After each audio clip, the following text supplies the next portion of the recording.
Okay so ഞാൻ camera മേടിച്ച നാൾ തൊട്ട് ഏറ്റവും കൂടുതൽ അന്വേഷിക്കുന്ന ടോപ്പിക്കാണ് ഈ മാനുവൽ എക്സ്പോഷർ എന്താണെന്നും അതിനകത്തുള്ള കാര്യങ്ങൾ ഈ ആപ്പർച്ചർ ISO ഷട്ടർ സ്പീഡ് അങ്ങനെ കുറേ സാധനങ്ങളുണ്ട്.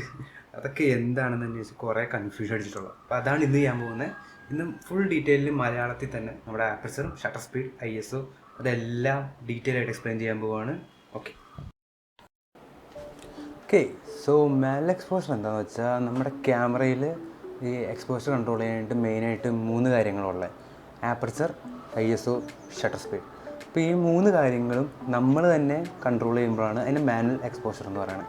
അപ്പോൾ അത് മുകളിൽ ഡയലുണ്ട്, ഒരു എന്ന് പറഞ്ഞാണ് ക്യാനിൽ കാണുന്നത്. അപ്പോൾ നമ്മളെന്താണോ ചെയ്യാൻ പറയുന്നത് അതാണ് നമ്മുടെ ക്യാമറ ചെയ്യാൻ പോകുന്നത്. അതാണ് മാനുവൽ എക്സ്പോഷർ. അപ്പോൾ ഇതിനകത്ത് 3 കാര്യങ്ങളും ഞാൻ ഡീറ്റെയിൽ ആയിട്ട് ഓരോന്നായിട്ട് പറഞ്ഞുതരാം. അപ്പോൾ ആദ്യം ആപ്പർച്ചർ. ഓക്കെ സോ ആപ്പർച്ചർ എന്താണെന്ന് വെച്ചാൽ നമ്മുടെ ലെൻസിൻ്റെ അകത്ത് ഒരു ഓപ്പണിംഗ് ഉണ്ട്. ആ ഓപ്പണിങ്ങിൻ്റെ അകത്തുകൂടിയാണ് ഈ വെളിച്ചം നമ്മുടെ സെൻസറിലോട്ട് ഇടിക്കണം. അപ്പോൾ ഇതൊരു ക്യാനൻ്റെ 50mm ലെൻസ്. അപ്പോൾ ഇതിൻ്റെ അകത്തൂടെ നോക്കിയാൽ ആ ഒരു ഓപ്പണിംഗ് കണ്ടില്ലേ, അതാണ് ആപ്പർച്ചർ. അപ്പോൾ അത് നമുക്ക് സെറ്റിങ്സിൻ്റെ അകത്തൂടെ കൺട്രോൾ ചെയ്യാം. അത് എന്തോരം വലുതാക്കാം, ചെറുതാക്കാം. അപ്പോൾ അത് ഡിനോട്ട് ചെയ്യുന്നത് എഫ് സ്റ്റോപ്പ് എന്ന് പറഞ്ഞ സാധനം വെച്ചാൽ എഫ് എന്ന് പറയും. ഇപ്പോൾ നമ്മുടെ ലെൻസിൽ ഇതിവിടെ ഇട്ട് ഫ്രണ്ടിൽ തന്നെ അത് എഴുതി വെച്ചിട്ടുണ്ടാവും ഏതാ ആപ്പർച്ചർന്ന്. പിന്നെ സെറ്റിങ്സിലും ഉണ്ടാവും. അപ്പോൾ ഈ ലെൻസ് ഇത് ക്യാനൻ്റെ 50mm 1.8. അപ്പോൾ അതിനർത്ഥം എന്ന് വെച്ചാൽ ഈ ലെൻസിൻ്റെ മാക്സിമം ആപ്പർച്ചർ 1.8 ആണ്. അതിൽ കൂടുതൽ ഈ ലെൻസ് പോകില്ല, അതാണ് ഉദ്ദേശിക്കുന്നത്. അപ്പോൾ നമുക്ക് ആപ്പർച്ചർ കൊണ്ട് എന്താ ഗുണം എന്ന് ചോദിച്ചാൽ, ഞാൻ പറഞ്ഞ പോലെ നമ്മുടെ ലെൻസ് ഓപ്പൺ ആവുകയാണ് അതിൻ്റെ അകത്തുള്ള ഇത്. അപ്പോൾ അത് കൂടുതൽ ഓപ്പൺ ആകും തോറും അതിൻ്റെ അകത്ത് വരുന്ന വെളിച്ചവും കൂടും. നമ്മൾ അടച്ചു വയ്ക്കാൻ നോക്കുവാണെങ്കിൽ അതിൻ്റെ അകത്തുള്ള വെളിച്ചം കുറയുകയും ചെയ്യും. അപ്പോൾ അത് വെച്ച് നമുക്ക് എക്സ്പോഷർ ചേഞ്ച് ചെയ്യാൻ പറ്റും. ഇപ്പോൾ നമ്മൾ 1.8 ഇടുവാണെങ്കിൽ അത് നല്ലോണം വലുതാവും. എന്നിട്ട് നമ്മൾ കുറച്ച് വരാം. ഇപ്പോൾ 2 ആക്കി 2.5, 3, 4 അപ്പോൾ വരുമ്പോഴത്തേക്ക് ഇത് കുറഞ്ഞാണ് വരുന്നത്. ഈ ഓപ്പണിങ് ചെറുതായി വരും. അപ്പോൾ ഇങ്ങനെ നോക്കുമ്പോഴത്തേക്കും നമ്മൾ എക്സ്പോഷർ ലെൻസിൽ കൺട്രോൾ ചെയ്യുന്നത് ആപ്പർച്ചർ വഴിയാണ്. ഇതിൻ്റെ വേറൊരു ഗുണം എന്ന് വെച്ചാൽ ഡെപ്ത് ഓഫ് ഫീൽഡ് എന്ന് പറയും. നമ്മളിപ്പോൾ ഈ DSLR എടുത്ത ഫോട്ടോസ് എന്ന് ആൾക്കാർ പറയുമ്പോൾ മെയിനായിട്ട് നോക്കുന്നത് ബാക്ക്ഗ്രൗണ്ടിലാണ്.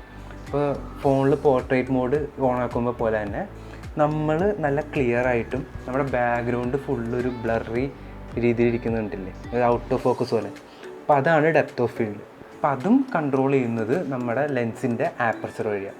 ഇപ്പോൾ നമ്മൾ 1.8 ലെൻസ് നല്ലോണം ഓപ്പൺ ആക്കിയില്ലേ, ആ സിറ്റുവേഷനിൽ ബാക്ക്ഗ്രൗണ്ട് നല്ല ബ്ലറി ആയിട്ട് ആ ഹോള് ചെറുതാക്കി വരുംതോറും എന്തോരം ഭാഗം ഷാർപ്പായിരിക്കുമോ അതിൻ്റെ ഇത് കൂടി വരും. ഇപ്പോൾ ഞാനൊരു F8 ഫോട്ടോ എടുക്കണമെങ്കിൽ അത് കുറേ ഭാഗങ്ങൾ ഫോക്കസ് ആയിട്ടിരിക്കും. F1.8 ആണെങ്കിൽ അത് കുറവായിട്ട്. ഇപ്പോൾ ഞാനൊരു എക്സാമ്പിൾ കാണിച്ചു തരാം. ഈ ഒരു എക്സാമ്പിൾ ഞാൻ ഇപ്പോൾ 2 ലെൻസ് യൂസ് ചെയ്തേക്കണേ. ബാക്കിലുള്ളത് 18-55, ഇപ്പോൾ ഫോക്കസ് ചെയ്തേക്കുന്നത് 55-250. അപ്പോൾ ഇതിനകത്ത് നമ്മൾ നോക്കുവാണെങ്കിൽ ബാക്കിലെ ലെൻസിൽ എഴുതിയേക്കണ ഒന്നും ഇപ്പോൾ മുകളിലെ ക്യാനൻ എഴുതിയേക്കണ പോലും നിങ്ങൾക്ക് വായിക്കാൻ പറ്റില്ല. നല്ല ബ്ലറി ആയിട്ട് ഒരു നല്ല ബ്രൈറ്റ് സ്പോട്ട് പോലെ ഉണ്ട്. പക്ഷേ നമ്മുടെ മെയിൻ ലെൻസ് ആണെങ്കിലോ നല്ല രീതിയിൽ ഫോക്കസ് ആയിട്ടുണ്ട്. ഇനി ആ എഫ് സ്റ്റോപ്പ് കൂട്ടാം. ഇപ്പോൾ നോക്കിക്കഴിഞ്ഞാൽ ആ ബാക്കിൽ ആ 18-55 എഴുതിയേക്കണുണ്ട്, അത് കുറച്ചും കൂടെ ക്ലിയർ ആയിട്ട് കഴിക്കാം. മറ്റേ ഫ്രണ്ടിലുള്ളതാണെങ്കിൽ അത്ര എടുത്ത് കാണിക്കുന്നുമില്ല ആ പ്രൊഡക്റ്റ്. ഇപ്പോൾ ഇത് F8 ഇട്ടേക്കണം. നമ്മുടെ ലെൻസ് കുറച്ചും കൂടെ അടഞ്ഞു, കുറച്ചും കൂടെ ഷാർപ്പായ പോലെ. നമ്മുടെ ബാക്കിലുള്ളതും ഫ്രണ്ടിലുള്ളതും കുറച്ചും കൂടെ ഷാർപ്പായ പോലെ ഉണ്ട്. അപ്പോൾ അതാണ് എഫ് സ്റ്റോപ്പ് കൂടിയ. ഇനി തിരിച്ച് 1.8 ആക്കാം. അപ്പോൾ തിരിച്ച് 1.8 ആക്കിയപ്പോഴത്തേക്കും കണ്ട ആ നമ്മുടെ ഫ്രണ്ടിലുള്ള പ്രൊഡക്റ്റ് നല്ല രീതിയിൽ എടുത്ത് കാണിക്കുന്നുണ്ട്.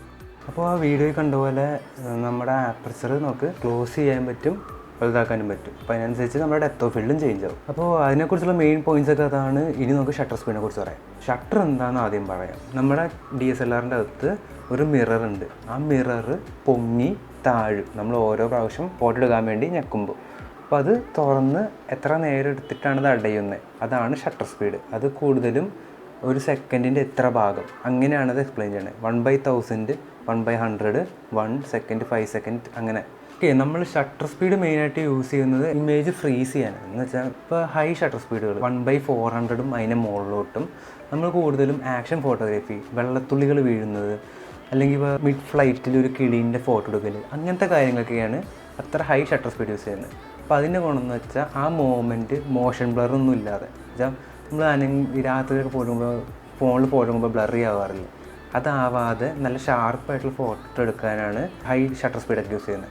1/400, 500, 1000, 4000 അങ്ങനെ പോയിക്കൊണ്ടിരിക്കും. അപ്പോൾ അത്ര സ്പീഡിലൊക്കെ എന്ത് മോഷൻ ഉണ്ടോ അതൊക്കെ അവിടെ ക്യാപ്ചർ ചെയ്തേക്കും. ഇനി അതിന് ഓപ്പോസിറ്റ് സൈഡ് ലോ ഷട്ടർ സ്പീഡുകൾ എന്ന് വെച്ചാൽ 5 സെക്കൻഡോ 10 സെക്കൻഡ് ആ റേഞ്ചിലോട്ടൊക്കെ പോകുന്നത്.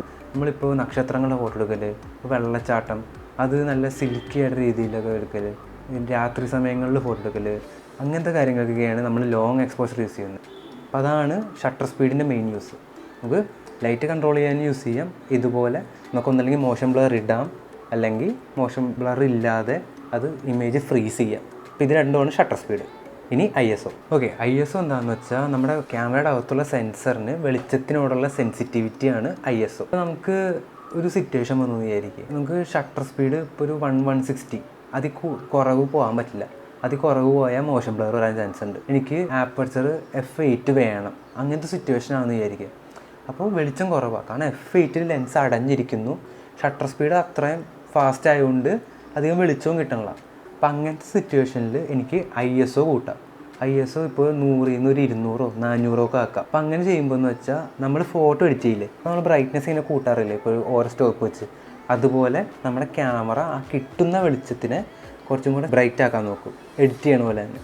അതിനെ ബ്രൈറ്റാക്കി ഒരു ലിമിറ്റ് വരെ അതിനെ ബ്രൈറ്റ് ആക്കാം. അപ്പോൾ അതാണ് ISO. മെയിൻ ഗുണം എന്ന് വെച്ചാൽ ഇതാണ്. നമുക്കിപ്പോൾ ഷട്ടർ സ്പീഡും ആപ്പർച്ചറും അഡ്ജസ്റ്റ് ചെയ്യാൻ പറ്റാത്തൊരു സിറ്റുവേഷൻ വരുവാണെങ്കിൽ നമുക്ക് ISOയിൽ ഡിപ്പെൻഡ് ചെയ്യാം. ISO നമുക്ക് ചേഞ്ച് ചെയ്യാം. ഈ ISO കൂട്ടിയുള്ള പ്രശ്നം എന്താണെന്ന് വെച്ചാൽ ഒരു ലിമിറ്റ് വരെ കുഴപ്പമില്ല. ഇപ്പോൾ ഒരു 800, 1600 വരെ കുഴപ്പമില്ല. അതിന് മുകളിലോട്ട് പോകുമ്പോൾ നമ്മുടെ ഇമേജ് ഭയങ്കര ഗ്രെയിൻ ചെയ്ത് തുടങ്ങും. എന്ന് വെച്ചാൽ കുറേ കുത്തു പോലെ ഇങ്ങനെ ഫ്രെയിമുകളിൽ ഇങ്ങനെ വരാനുണ്ട്. പുതിയ ക്യാമറകളിൽ കുറച്ചും കൂടെ ബെറ്റർ ആയിട്ടുണ്ട്. പക്ഷേ പണ്ടത്തെ കാലത്തെന്ന് വെച്ചാൽ ISO 1600 മുകളിലോട്ട് പോകുമ്പോൾ തന്നെ ഇമേജ് കംപ്ലീറ്റ്ലി അൺയൂസബിൾ ആവും. അമ്മാതിരി ഗ്രെയിൻസ് വരും. അപ്പോൾ ISO അധികം കൂട്ടാതെ ഇരിക്കാനാണ് ആൾക്കാർ നോക്കുന്നത്. മാക്സിമം ഒരു 1600, 3200 അതിൽ പോവാതെ നോക്കുക. അപ്പോൾ ISO എന്ന് വെച്ചാൽ അതാണ് നമ്മുടെ ഇമേജിന് സെൻസിറ്റിവിറ്റി. പക്ഷെ ഒരു ലിമിറ്റ് വരെ നമുക്കത് യൂസ്ഫുള്ളാണ്. ഒരു ലിമിറ്റ് കഴിഞ്ഞാൽ അത് നമ്മുടെ ഇമേജിനെ നല്ലോണം ബാധിക്കുകയും ചെയ്യും. അപ്പോൾ ഇതാണ് നമ്മുടെ 3 settings: shutter speed, aperture, ISO. ഇതൊക്കെ കൊണ്ട് നമ്മൾ എങ്ങനെ ഇമേജസ് ക്രിയേറ്റ് ചെയ്യുന്നത്. ഇപ്പോൾ ഞാൻ ഷട്ടർ സ്പീഡ് കൂട്ടണമെന്ന് വിചാരിച്ചു. ഇപ്പോൾ എനിക്കൊരു ഫോട്ടോ എടുക്കണം, ആ ഫോട്ടോ ഫ്രീസ് ചെയ്യണം. അപ്പോൾ 4000 റേഞ്ചിൽ ഷട്ടർ സ്പീഡ് വെച്ചെന്ന് വിചാരിക്കുക. അപ്പോൾ എൻ്റെ ഇമേജ് നല്ല ഇരുട്ടാവും. എന്ന് വെച്ചാൽ ഷട്ടർ അത്ര ഫാസ്റ്റ് ഇല്ലെങ്കിൽ തുറന്നപ്പം തന്നെ അടയുമല്ലേ. അപ്പോൾ ഇമേജ് നല്ല ഇരുട്ടായിട്ടിരിക്കും.